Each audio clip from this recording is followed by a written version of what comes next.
Trichoderma విరిడిని గత్తంలో కలిపి వేసుకోవటం వలన మొదట భూమికి అవసరమైన గత్తాన్ని మనం అందిస్తున్నాము. దాంతోపాటు ఒక బయో ఫంగిసైడ్ని కూడా భూమికి అందిస్తున్నాం.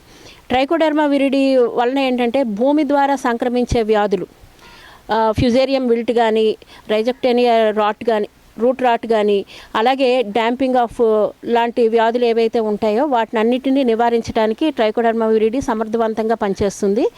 ఈ ట్రైకోడర్మా విరిడిని మనం గత్తంలో కలిపి వినియోగించుకోవచ్చు. అలాగే నీటిలో కలిపి కూడా మనము వేరు మొదట్లో వేసుకున్నా కూడా చాలా వరకు ఈ పంటల్లో వచ్చే వ్యాధుల్ని నివారించడానికి పనిచేస్తుంది.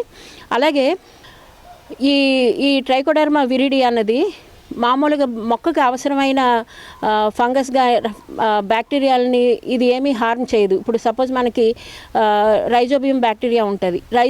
రైజోబియం బ్యాక్టీరియాని ట్రైకోడర్మా ఏమీ చేయదనమాట. దాంతోపాటు కలిసి ఇది కూడా పెరగటం వలన అటు భూమిలో నత్రజని స్థిరీకరించడానికి ఇబ్బంది కలిగించదు. అలాగే ఏవైతే ఫంగల్ ద్వారా వచ్చే వ్యాధులు ఏవైతే ఉంటాయో వాటిని అన్నిటినీ నివారించడానికి ఉపయోగపడుతుంది. అలాగే ట్రైకోడర్మా విరిడి కొన్ని రకాలైన రసాయనాలని తన ద్వారా ఉత్పత్తి చేస్తుంది. ఆ రసాయనాలు మనకి వేరు వ్యవస్థ చుట్టూ వచ్చి ఆ వేరు వ్యవస్థ చుట్టూ ఉన్న పదార్థంలో భూమిలో ఉన్న మెగ్నీషియంని, ఫాస్ఫరస్ని, అలాగే ఐరన్ని కరిగించి మొక్క పీల్చుకునే స్థితికి తీసుకురాగలుగుతుంది. ఈ విధంగా ఏంటంటే ఒకటి భూమిని సత్తు చేయగలుగుతాము, భూమి ద్వారా వచ్చే వ్యాధుల్ని మనం నిర్మూలించగలము.